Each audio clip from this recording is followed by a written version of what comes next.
I'd be very disappointed to hear about anything like that. That even if that happens, it can explain odd things, but you can't do that around the whole state and get it in front of people where you don't know they're going. And I mean, you'd have to put millions of scats out there. I know. So I just it begs belief that it could be a part of a bigger thing. I mean, it's just a story. and it's very interesting, Simon, looking at the preliminary results for the scat degradation trials they're doing. How quickly some of them disappear. I mean, I was surprised to learn that. And not all of them, just not some of them. And I they've been photographing them and all the rest, and it may be scats of certain structure, like with devil scats. I notice if you've got a scat with a lot of bone or hair in it, you'll notice where that scat is for a long time, because the bone and hair there's probably absolutely no DNA left, but you notice it there. If it wasn't that, if it was just a gooey scat from a heap of protein, it can disappear bloody quick, where animals are, rain, this and that. But if it's in a cave, it'll just mummify and stay there for potentially hundreds of years. So the average time of disappearance has been higher than we thought. The range has been immense, but the minimum and the short end of the range is what's been a surprise. Is how quickly some go. Yeah, that surprised me. Hadn't you realised? Well, fuck, I never took that much notice or actually measured it. So it's like eyes on animals. I remember this 2006 fox up at Glen Esk. That's where we're up to. Obendorf, yelling at me with 24 font down the email. I don't know what his point was, saying, how come that fox wasn't had an eyes pecked out by ravens, or crows or whatever. I've looked at thousands of roadkills, picked up hundreds if not thousands, and if there's another point of entry, ravens just don't bother with the eyes. I mean, basically ravens go for the eyes or arsehole or pouch or something when there's nothing more interesting to work on. And even I've since then run lots of experiments. Get a dead wallaby, put it in the paddock over here, perfectly dead one that's no openings, eyes shiny, and it's still a minority of occasions that it loses its eyes before the thing bloody gets fly blown or something else happens. Yeah, it's interesting. So the series of events leading up to that roadkill. So the story did change to some extent from the three people that say they found it, and then one of them came forward and said they hit it. Is that correct? Yes, but that was said on the day. Right. I was going to town with Mark Mackay to Launceston we used to have meetings probably a couple of weeks considering the different issues. So we wasted a lot of time on the bloody road. Anyway, we were taking up a vehicle, just had no first aid kit, no nothing, just stripped for changeover. We just had our phones, so no cameras, no day pack. It was the meeting, wasn't any field work. And we were up there, I think it was near Symonds Plains or Perth, that up there. And we got a call saying, some guys have just said they've got a fox back down at Glen Esk. They're just up the corner from Glen Esk Road, and I knew the road. So we did a U-turn and ripped back there, and there were these guys in a flat tray ute with the sides up and looking really casual, two guys, and I got out and there's this fox laying on a heap of shackles and bags and crap in the back, because we didn't have cameras on phones then either, just the old Nokias. I go, looked pretty fresh to me, eyes shiny and full, and I said, is this for real, guys? And they said, yeah, mate, it's for real. You guys hit it, or what happened? And they said, no, they there were two there from memory, and while we're there, someone else pulled up and chatted to him, and the guy who first saw it was off on his big harvester, not harvester, those super spreaders with the big tyres. So I got Mark. He's had some interview training, so I said, look, you interview the guys, just talk to them up there, I'll fiddle with the fox. So I said, what am I going to do? Had a look at its mouth and blood looked fresh, all of this sort of stuff. So I put my finger up its bum to see if it was frozen, you know. No, it just felt faintly warm, but it was a cold day, really cold morning. So my hands were cold, and you know, it's if you feel something quite warm, it doesn't mean it's warmer than core temperature. It just means it's warmer than your hand. Your hand can be, you know, 5 degrees on the skin. And I had a what do I have? A pocket knife in my briefcase, just a penknife. So I just cut a little hole in the rib so I could put my finger in and get a chest thing, and it was cold. Just warm. I could just feel it was warm. I was surprised. I thought, oh, that should be warmer. And the animal looked really dry, and it was it hadn't rained that night, so that wasn't a surprise. Wasn't quite frost morning, but it was a bit. The frost probably would have gone where we were by then. It was 9:30 or something. And as you were there, it was getting warmer and warmer.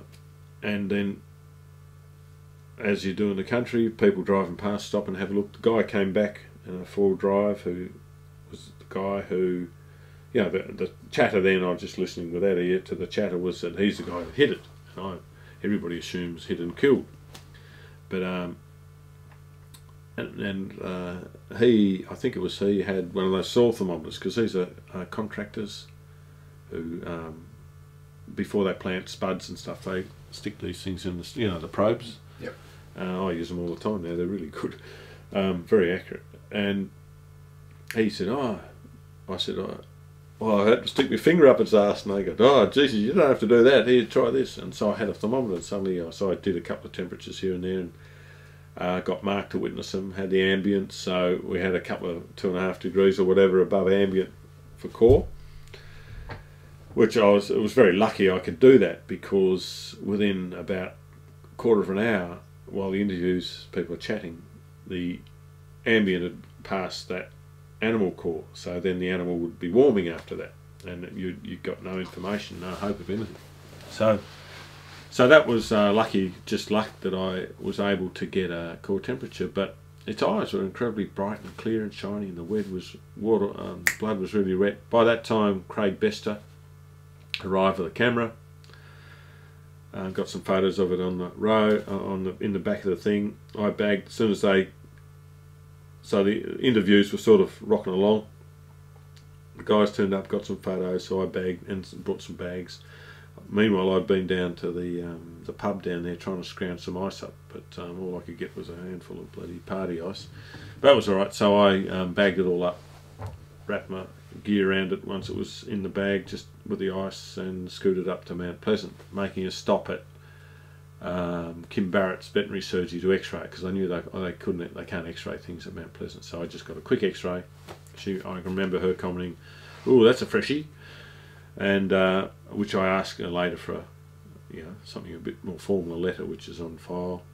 Then off it went to the labs, went straight into the fridge then, and they Richmond Lowe was the pathologist who was available, and they would do the post-mortem, and I just sat around while they were doing it and watching them carve it up and take bits and pieces, and the gut went out of it into a jar, and off it went. And those post-mortems, they take slices of the organs and they really do a number on the animal. There's not much of it left, so it was all shuffled back into photogenic position when the press done for the media. And what notable events were in there? Nothing really. There was a story to do with a farmer that said it. Yeah, I know. Sorry. When I talked to the guy there, I said, "So you hit it?" He said, "Yeah." And I'm still thinking, well, most people when they say they hit an animal, and then I remember later in the conversation I said, "So did you see it run out or anything?" He says, "Oh no, I didn't see it before I hit it." He said, "I just felt something on the side of the road and looked out, and I said, oh, I wonder what that was," and radioed the guy behind me who was in another truck, and he says, "Oh, it's a fucking fox." And then there was a guy with him, the contractor himself, with the 4-wheel drive, and they put that in that, and there's no phone reception just there in those days, and there wasn't. So they drove up and down the little, rollicking hills like this, until they got phone reception. That's where they rang up the task force and reported it, then came back to where it was picked up. So I left. So to me, any story change to me was clearly confusion and wrong assumptions. And my boss, meanwhile, he was off to another meeting going north. I don't know which way he was going. He turned up, he heard someone had phoned him, and that was Gary Davis, the current boss, who'd only been in the job for a couple of days. He arrived. And he was the one as quoted as saying it ran left to right on killed or something. But I don't think he even talked to the witness. He would have got that third or fourth hand. So it was just a dumb mistake that created a whole lot. Yeah, he was talking to the media. Yeah, the one that I read that was that the phone call was anonymous that he received about the running across the road and being hit. Oh, don't know about that. No. Yeah. Anyway, he made from me talking to the guy who said I was the one that first nudged it, and so it was. There was no evidence the animal was alive before the guy ran it over, and it kind of made sense in a way, because I remember when I first saw the fox in the truck and I realised there was a big tear up its side, and I just lifted the skin flap and there was a big skin flap off, and it was really torn around the edges, but it was barely bleeding, just tiny spicklets of blood, and that tells me the animal was dead when that skin was torn off. It was like, and it wasn't cut, it was torn, a tear, and the animal was all squishy inside, so clearly something had skidded on it, or it looked an unusual roadkill. And when I asked the guy what were you driving, he said one of these super spreaders with those big lumpy tyres. Well, that's exactly what something that, it would be a big talky sort of. You reckon that would pop or something? Well, it was only over the back end. Oh, okay. Yeah. Sure. Yeah, and but it was tears into the flesh and all the rest of it. And Obendorf, we had these bizarre email exchanges which got extremely boring after a while about someone's interfered with the carcass. Well, that's one interpretation. I don't think so. My interpretation would, and I've got that on the record, it's been on the web for years, is that it was probably dead when the guy ran over it and saw it there. And my suspicion of that was because that flap was not alive. If you did that when an animal was alive, there'd be blood everywhere. And there clearly wasn't. There was blood on the road where the guys said they pulled it off, and it was very fresh blood, like it was sticky. And I've picked up thousands of roadkills to feed to eagles and devils and all that, fresh, every stage of freshness you can imagine. And blood doesn't come out of an animal in that form unless it's pretty bloody fresh. And like if you've got a wallaby that's died, even for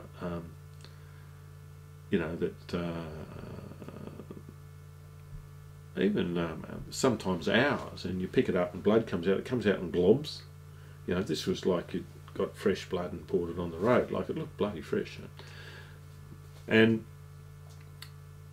so anyway, I realised yet again, come the crunch, I hadn't had a lot of experience with all of those items. I haven't measured freshness of blood, so to speak, on the road, or stickiness, or its viscosity.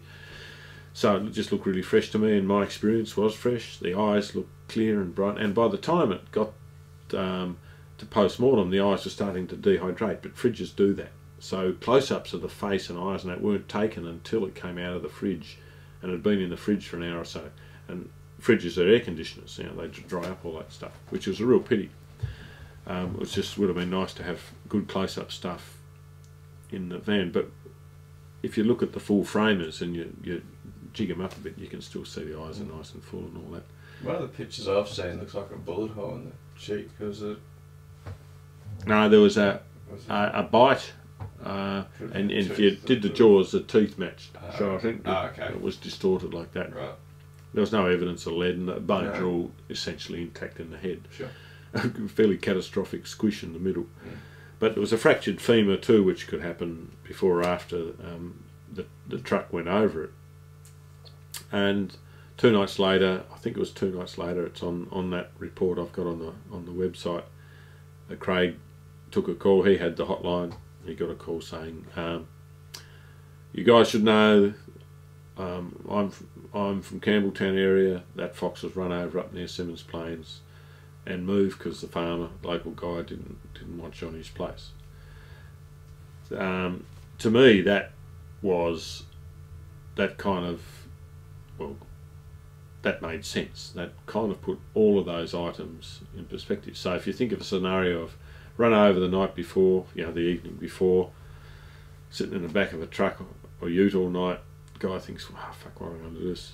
Gets up early, tosses it on the road down at Glenesk, where someone will find it or whatever. And so all of the cooling curves and all of that stuff, all of the information we've got since suits that. The day after that incident, I realised we didn't have all the cooling curves available were actually for quite large animals, deer, mostly on deer, which is not very useful.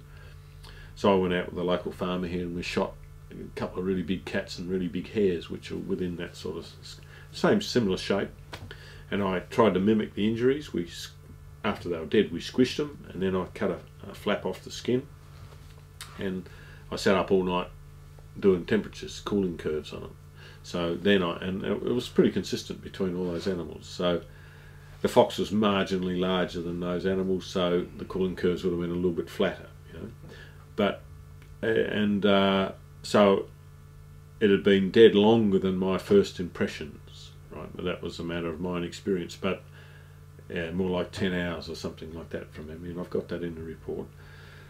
So that phone call made perfect sense, and since then we went a couple of them went over and shot some foxes on the mainland and did cooling curves and mimicking the temperatures, even all of that stuff. So there's a good bunch of stuff there in it, and it's still a fairly tight thing.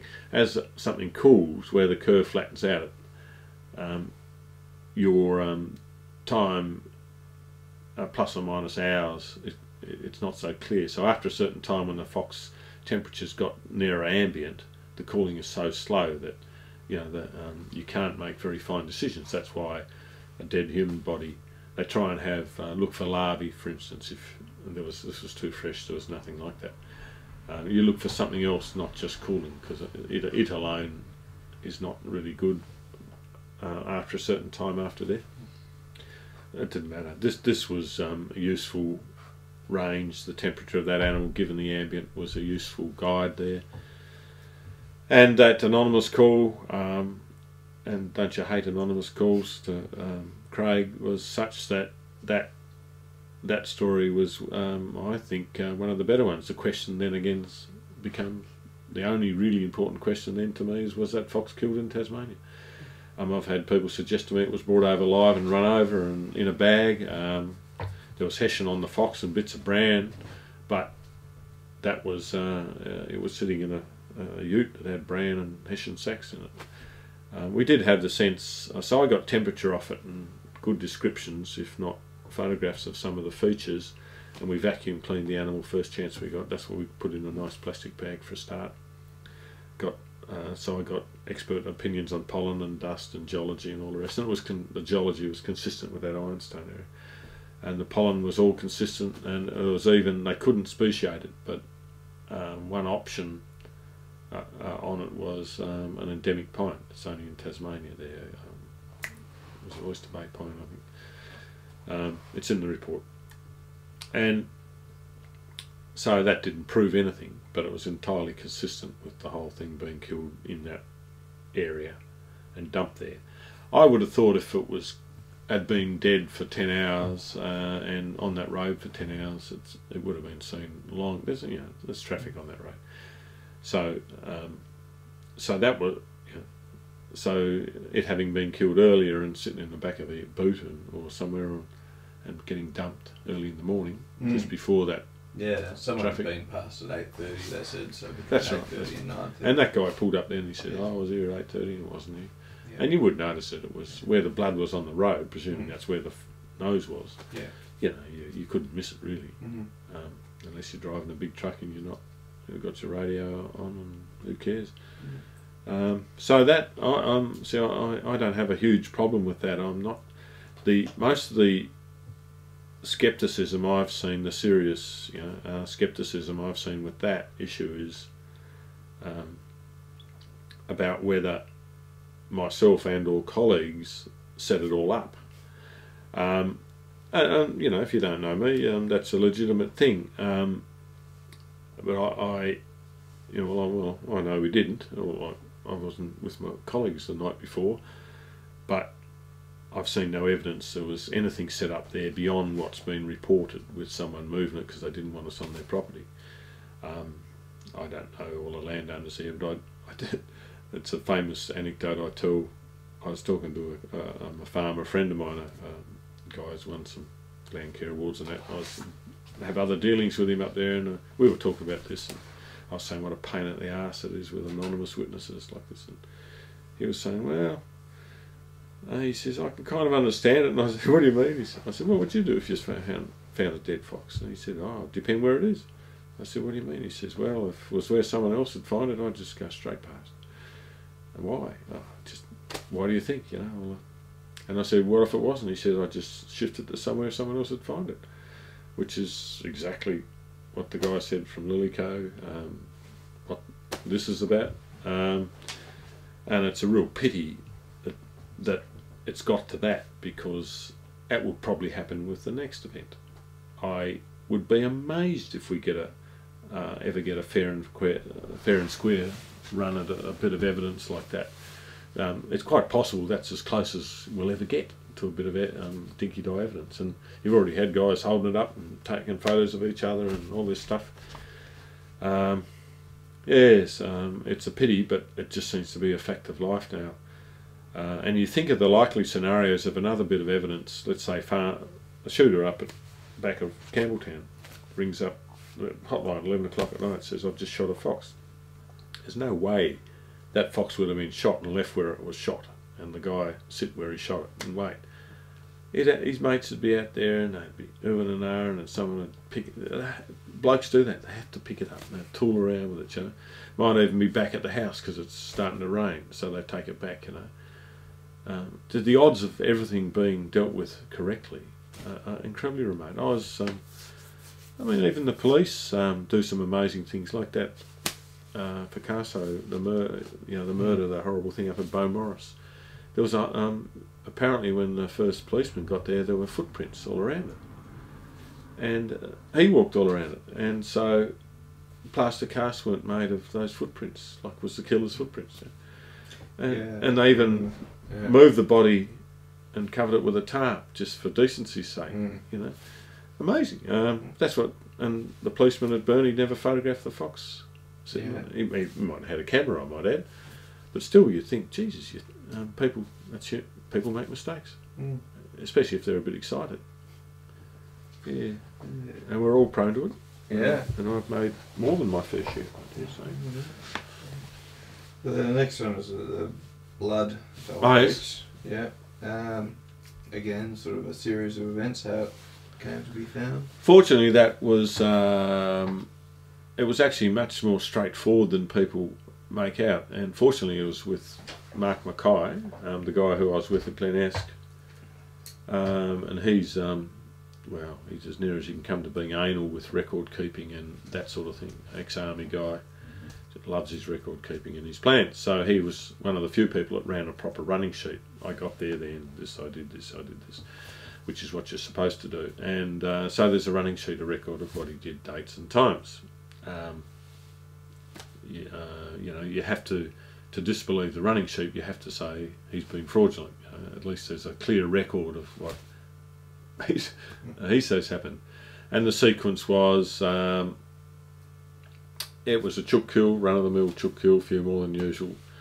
He went there, didn't have, and it was in the days when there were only 4 or 5 field officers in the whole state. It looked like, you know, running right down. So he was run off his feet, just bouncing around from incident to incident. So there was a runway there where an animal seemed to have come to the chooks to kill them.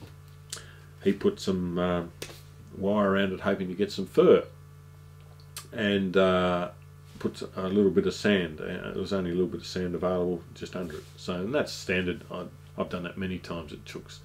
There was nothing particular special about this kill of chooks. And anyway, 2 days later, I think it was, the guy who was living there said, oh, it looks like there's some blood on the sand where you left there. Did you want to come and have a look? So Mark came out there, collected the blood. There was a little bit of wood there that some blood had splashed on and on the sand, and he collected them separately, bagged them up, did all the right things. You know, he's good like that. He's particularly good, and packed them off, sent them away for analysis. There's still half that blood not analysed. It's still there as a reference because it was 2 separate drops, so they didn't just chuck them together. Stephen Starr still got that other sample. Anyway, that was come back fox, and he didn't do anything else until it came back. There was some more chooks killed there, and they got saliva off the chooks that turned out to be dog. That wasn't the original chook kills. That dog was identified. So guys like Ian Rist, who just like to combine all the evidence, say there was dog DNA identified from the chook kill site. He's quite right, but it wasn't. That's that original kill. So once it was like 3 weeks later, it was identified as fox DNA. Then Mark got to scratch some cameras and stuff together. He wanted a far more aggressive interview of the person there by Glenn Atkinson, you know, one of the wildlife rangers. But Chris Parker, who was then managing the Fox Task Force thing, said no, we'll just move on, leave it alone, just put your cameras out and we'll see what happens. Nothing happened after another week or so. This is getting on to 3 weeks after they collected the blood. They had cameras out, they actually sprinkled some fox urine around the cameras just trying to attract something, and got nothing. So the collecting of the blood was nearly, I think it was pretty well exactly 3 weeks or 20 days clear of the fox urine being used. So you can't contaminate in retrospect. So that's a silly, mischievous suggestion by whoever, Dean in particular. And nothing else happened there. And they eventually collected their cameras with rabbits and pussycats and devils and whatever on them and moved on. Have you been to that place? I haven't, no. I tried to call the guy. Dog's Breakfast. Get through. Yeah, well, he wasn't particularly anonymous. He got his name and number. No, I can't remember if he was in the press, but if you got his name and number, fine. He, Mark, have you tried to talk to Mark or Mark Mackay? No, I haven't actually. No. He'd be worth, because he's key to a couple of these incidents, particularly that one. Yeah. And that's what really used to frustrate me with the skeptics, is I'd sometimes take a slight risk on the behalf of someone else and say, talk to the original, don't ask me, talk to the original people. And they'd never ring. Like, none of these skeptics has ever rung Chris Spencer or Mark Mackay, important primary witnesses, not, I'm just handing on something someone else has said. Yeah, which is truly bizarre to me. It's like someone wanting to avoid the truth, because then you can't throw mud from a distance, Yeah, bizarre. But anyway, his name has been attached to it. You're perfectly entitled to know Mark. He's still a coordinator down south here. Works out of Newtown. Whether he talked to you or not, it's his business. Anyway, he's a nice business-like guy with a quite intense fellow, but so what? One of the really strange things about that was with the blood that was found, that there was no other evidence of fox. Yes, fur, and there was no but other. I mean, I spoke to a DNA specialist in Monash, and they said, well, do they check for any DNA on the chooks that had been killed at that time? No, they didn't, because it was just an ordinary another chook. I mean, everybody who had chooks killed by devils or quolls or hawks or anything was ringing us up. So I mean, this was after you'd sort of suspected that. Right, 3 weeks later. No, when it was set up with the wire and stuff. That was we did that on the run for everything. Okay. But at that time, Mark was thought he didn't even seriously think it might be foxes. So there was nothing special. Sure. Then, and he regrets not doing that. But we have people saying my guinea pig's been killed. It's bound to have been a fox. Nothing else does this, And yes, lots of things do that. So over the years, I've fed dead animals fresh dead animals of all sorts to quolls and devils and that, just to look more closely at field sign. How an animal's opened or torn open, and there's huge overlap. I mean, a big spotted tail quoll skull is the dimensions, canines, all of those proportions are remarkably similar to a fox skull. A Jack Russell Terrier is almost identical. So saying one animal does this and then it does that, like the old, well, it's mythology that thylacines used to suck the blood out of sheep, you know, so you always knew when a thylacine killed a sheep because it was pale, you know. Carnivores all over the world lick blood where an animal bleeds when they've strangled it or killed it or bitten its head off. And they just lick it because it's nice, and they're not sucking it, you know. Leopards do it, everything does it. Nothing peculiar to thylacines. So anyway, that one bit of, if there were 2 bits of DNA from different things found at that site, like only this far apart. Yeah, I know. Oh no, sorry. If there's blood, yeah, I know. I agree. That's yeah, and let's see, if you talk, it'd be good for you to talk to Mark because even if you didn't, whether he goes on camera or not, and I won't talk to him or coach him. You can make your own approach. Sure. The primary witness is always more useful to you, but as far as in interpreting that goes, I mean, I've had many incidences where I've been living somewhere and I know I've got devils all around the place, like where I lived before, and only once a year would I ever find any evidence unequivocally that there's a devil there, unless I would go about setting up that information, like a really clear footprint or something like that. It's remarkable how much goes on and there's no trace of it. Mark and I often scratch our heads about how the hell you get a couple of blood splashes there. Did the animal cut itself on a bit of barbed wire? But he looked for hair in that hole. He got dog footprints in the sand, hair and bandicoot or something else, I think. And there was bits of hair on the strand of wire, but not fox hair. But I've also looked at runways through fences where wallabies are going dozens of times a night, and usually there's no hair of any sort, and there must have been thousands of animals crossings of that wire, and that's not always a nice smooth bit of wire. Sometimes you just get one bit of hair and you know there must have been 1,000 wallabies through there. So nothing is a given. If you had just the one fox wandering around there, whether it killed the chooks or not, who knows. Might have been attracted to the dead chooks afterwards, who knows. The blood, remember, was collected several days after the chooks were killed. So we're not, Mark would never suggest the fox killed the chooks. All we can say is we have evidence a fox visited that site after the chooks were dead, if it just slipped under the fence. I'm not surprised at all that evidence is really hard to get of an animal just walking through.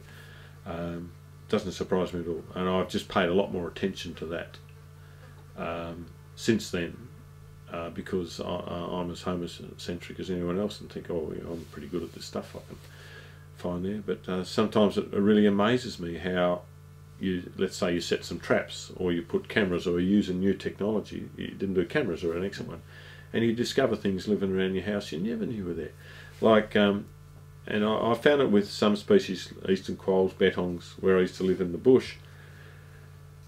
You'd see them around, and then you wouldn't see them around when you're doing the same thing. You're driving home at night, you're tooling around the house, in the backyard, cleaning up, whatever you're doing.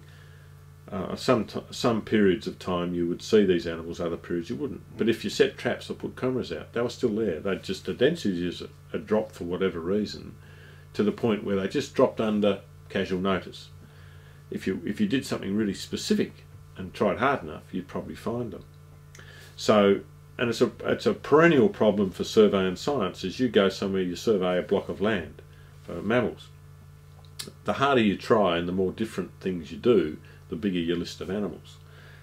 Because some things are rare, or they're just peculiar, and you'll only find them, you'll catch them but not get photographs, or you photograph them and not get cameras.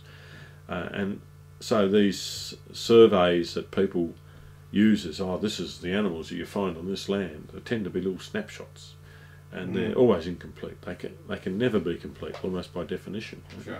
Because some animals migrate. So a bird, I might record a golden whistler here, but it might only come through my garden once every 3 years. Every other year it flies that way or over there.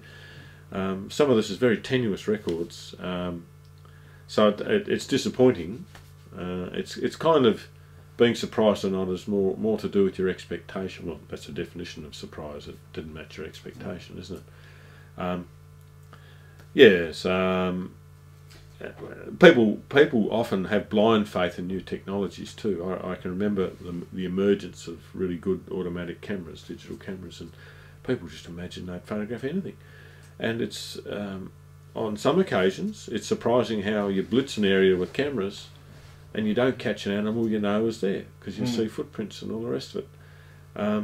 Just on that with the technology, I spoke to Jim Stevenson a bit about, you know, the auditory stuff. Yeah, and there was a lot of equipment used. I think it was in 2007 that a lot of monitoring equipment was bought by the program. Is that right? Well, his complaint, and I'm sure you've heard it before, is that the fox call is a very easy way. Well, of locating foxes, and there's not enough public awareness of it. There should be TV commercials and all this. And it's just, why hasn't it been utilised? Why hasn't it become more publicly? And also the monitoring equipment that's been used hasn't really been effective, and it was only used for a short period of time. I'm not sure what stuff he's thinking of there. There was probably about 2007, a burst of technology came out in advances in sound recognition. Are you aware of the gear I'm talking about? Where I've only heard about it. Yeah, it was essentially, it wasn't technically, but it was like a change from analog to digital, that sort of improvement. And it was, you're using a laptop, you program it with a whole lot of calls, up to 100 different calls of different things, and that the ability of that hardware through the software to interpret those sounds was so precise that if you did it with a species, the computer could identify individuals. These are bird calls mostly, but the principles for frogs or anything. Was this used with foxes here? I don't think they have. It was about the time I was having little to do with the program per se. It was clearly a great, but you know, it's $5,000 a whack or something, and it's as big as the dustbin, all the gadgets. And I think they have tried it a few times, and devils ate the microphones and this and that. But it's not, I think, because you could get so few units for the money, you think, what are you going to do with this? The idea of it is, it's beautiful for putting at a site like an orange-bellied parrot nest site to see other birds visiting, because they call, and you go back and you ask the machine, you can program the machine just to look for one sound. Right? So it's almost the perfect technology for what Mr. Stevenson is describing. Well, he told me this equipment was bought, it was about $2,000 a pop, and it was used. Sounds like it probably is. And it was used fairly extensively for about a year, and then they stopped using it because they didn't get any results. Well, that was his interpretations. Because he might know more about it than I do. Yeah. That might exactly be the case. It's clearly better than people. The problem with telling people what something sounds like, then asking them, have you heard it? It's just a nightmare. We do that with bird calls. Well, it's exactly the same. Yeah. And I've had years of this with thylacine calls. People ring up and say, I heard this sound the other night, and what's it like? I go, you know, they got to imitate it. So how good's that? Like, it's just, you know, it's funny. It's so crude, it's funny. And I just dealt with a farmer up here this morning. A guy rings up and says, oh, there's an injured young eagle, wedge-tailed eagle in the paddock.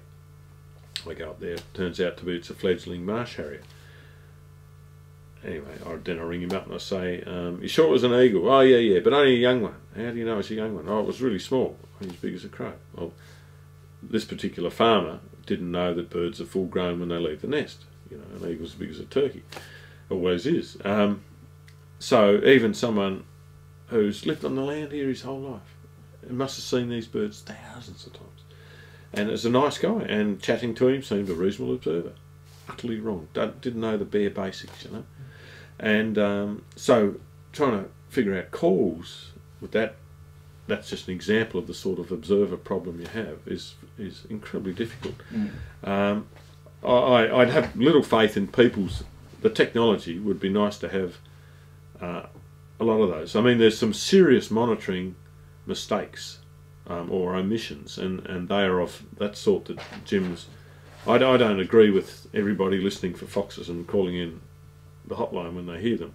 I agree with the better use of the potential now that that equipment is alive and kicking. They're using it all the time for frogs and stuff now, and it should be being used in the just as every farm carcass dump, every rubbish chip in the place should have an automatic camera running on it. You know, because what we call, and we were quite active with this sort of stuff in the early days, and it's just almost passed out of fashion. What you call sentinel sites, long-term, very long-term monitoring sites. So Farmer Brown, every farm's got a carcass dump, you know, where they dump all. Well, that's where foxes turn up, just like it's where devils will turn up, all the rest. Put your camera there and leave it there, and you only have to serve it every a few months. We should have hundreds of them just going, endlessly going. People have done it for thylacines, you know. I don't know. It's something I could never get instigated. Was so people would say, well, what do we do with the results? I always say, well, you're still, you know, it's like having the very best footprint, but your animal, the thing you photograph, might be two animals, and you might, with footprints, you never know what you've missed, you know. I think the Sentinel station stuff, we should have had it going for decades, really. Well, to be fair, the technology wasn't really up to it, but it is now. So cameras are used intensively in small places for brief times, but they're often in places not long enough to become part of the landscape. And we learnt with foxes on the mainland with cameras, trying to learn. You got a fox, they trot up and down this fence to get to a hole every night, just trot, trot, trot. Put a camera there for a few nights, they'll just bypass the camera. I'm not saying all foxes do that, but this is what these foxes were doing habitually. After about 2 weeks, they realise it's harmless and start going back and forth. So the camera actually had to be there for a fair while before it started getting photos of foxes. So sticking them out in the landscape for a couple of days, if that's what foxes are famously neophobic and wary, you're just changing that landscape. And they might just do that habitually with every change, substantial change in the landscape. They just give it a wide berth till they're sure it's safe. And a lot of experienced fox people, I mean mainland experience in Europe, say these animals, it's really easy to forget the intense persecution they've had for hundreds of generations. You know, every stupid fox got the chop, and that produces a highly evolved animal that's neophobic and frightened of stuff. You find it with the last few mice or rats you're even trying to catch in your house. They're almost impossible to catch because there's been a fairly nasty natural selection for those animals, and you know, that's why people resort to baiting, is because some of these things you just can't get, you know. Yep. And you can't always do it for long enough to catch them on a bad hair day or when they're feeling sick or something and they're not paying attention. So I think the Sentinel sites have been underused, and I think it's a mistake, and I probably should have pushed harder for doing them. Nothing to stop me big borrowing or stealing or buying cameras and putting them on the local farmers thing myself, but the program really should be doing that for me. And we, even in the early days, Tim Bloomfield was great on this stuff. We identified really good spots for it in the middle of, you know, carcass dumps in the middle of these so-called hotspot areas. I mean, they are the key area to attract the fox. Or you could make a carcass dump, get the farmer to chuck all his sheep, dead lambs and stuff in one spot, and leaving them, instead of leaving them in, you know, lots of spots. Because then you're just chasing shadows. And it still should be done, and it probably should be done for the long term, whatever end point of this current program comes to. You know, the legacy of that, even if through some freak of nature and good luck we could pack up and go home, you shouldn't be actually packing up and going home. You should be leaving the best long-term technology in place, because they're starting to do it for devils now, which is not the same thing because they're targeting different places. So there are clear improvements that I could never get instigated. At what point should we go into a monitoring stage? Well, it was interesting with this the Public Accounts Committee inquiry, because that was a good interview in gas bag. You know, it was generous and in time, and so they, in fact, were generous enough to say, well, what do you think should be done? You know, and I'm not intimidated by having my bosses nearby, so my preference would have been, as soon as you got a hint that you got this widespread evidence, that the potential of this widespread evidence, clear potential, is that it's completely out of hand, right? Excuse me. To be sure of that, you need a very intense monitoring. It's not really monitoring, that implies long-term assessment phase, right? You might have to stop doing everything else and take a risk by not poisoning, or not, just to put all hands to the pumps. So these scat surveys we've done over 3 years should have all been done in 1 year, and if you've got 3 years, do them 3 times. Just that's what you do. You replicate what you're doing. There's such a lack of data, and they seem to be flying blind. Yes. Well, it is like that, and there's an excuse for that early on. So I agree with some of the critics on that. That's what I mean by the emergency style going on a bit long. I think it should have been done by now, and it's never too late to have a major assessment phase. In effect, that's sort of happened, but you've got to act on the assessment. And as Clive Marks is saying, one point of view on that evidence is if even most of it is correct. If you choose half of those data points at random, choose 10% at random, you've got a major problem, and there's still big gaps in between. You know?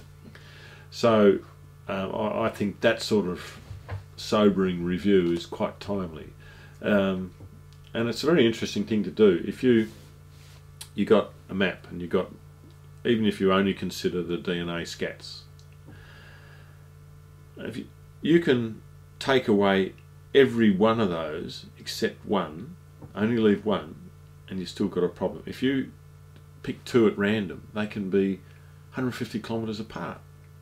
So you don't need the 40 to give you the drama. All you need is a couple. At 1 point, you can kid yourself that that's the only place we've got evidence of fox. It's like what I was talking about in the beginning. 1 point can be pure chance, that you found something there. So to me, as much as it sticks in my craw saying it, that an assessment phase might find we're pissing in the wind. You have to know your techniques are rock solid, and it's sort of what Clive Marks was getting to, with his recent criticisms. I don't agree with all his points, but that drift of it is common sense as well. I think, also from a public relations point of view as well, I think calling it an eradication program and not being able to show the general public, even if it wouldn't make sense to the general public, a low density population, rebadging it of monitoring or I agree. like that would. I agree. I mean, I think the department should actually start an invasive species branch and pull all of these issues together, and you'd actually get to a critical mass where you'd attract the right sort of expertise, technical expertise, in the long term, not as advisors and add-ons. There's a new manager in the Fox Task Force now, or the Fox Eradication Program, whatever it's labelled. I haven't met him. I don't know much about him, just a little bit. Those changes can lead to major changes in direction, because those people have authority. You're still getting advice from here and there, but I mean, I was surprised with the New Zealand review that they said yes, you can still eradicate foxes, because by the time Parks and the Landcare review came through, there was a lot more evidence than when Saunders did it. And consolidating this widespread, what leaps out is not the number of points but the spread. That's what leaps out at you. And I was kind of surprised they said yes, you can still manage with just tweaking the current effort. I would have thought yes, you could still manage with 10 times the effort or something that's probably politically absolutely impossible. Anyway, the sort of assessment I'm talking about, I would certainly, I would have no protest over, even if the result was really bad news, because the risk with ad nauseum continuing of a control program which is labelled eradication is you are only controlling things, and I wouldn't be surprised if we've sort of held things down, but it's like having a lid on a spring. You take it away and boing. Is that what you may have to do with a genuine control program where you're targeting, protecting these assets rather than trying to get rid of an animal, which is quite a different thing. Assets may be wildlife populations. This population of bettongs is particularly valuable for whatever reason. While you're trying to eradicate all over the place, these critical assets might get severely eroded. There's got to be a time where you make that switch as part of your strategy. You have to be able to see that it's happening. Yes, to have that knowledge. Yeah. Yeah, and you have to have absolute faith in your assessment. So even an assessment around the state that takes 3 years is still a long period. I think a lot of things can change in 3 years. Anyway, the basics are there to do that all again. I would like to see, I think we almost should be brave enough to do the assessment thing, even if it means backing off the eradication effort, which is all the eradication effort can do is, if it goes incredibly well, and by that I mean luckily, is cause local eradications, and you might cause them and leave populations that far apart that fizzle out. I mean, that's how natural extinctions occur, so all you can hope to do is recreate a scenario of extinction, but foxes don't go extinct very easy. We're not talking about some eccentric endemic that has got the potential to go extinct really easy. These things are hardened criminals, like rats, Yeah.